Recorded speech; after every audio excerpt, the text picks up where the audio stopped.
na siya ay isang Hebreo at hindi isang Egyptyo. Mula noon ay hindi na niya matiis ang dinaranas ng kanyang kapwa Hebreo mula sa malupit na kamay ng Paraon. Mga alipin, siguraduhin niyong maayos ang inyong trabaho at gawa ninyo. Narinig niyo ang Paraon? Mayos ko! Ikaw, ayusin mo! Tama na po! Tama na po! Susobra ka na!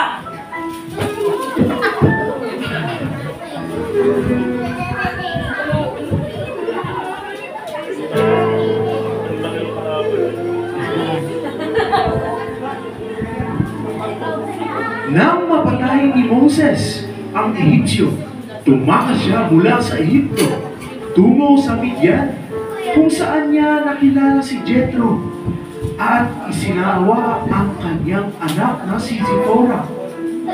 Nanirahan siya roon at nagpastol ng tupa sa higit na 40 taon.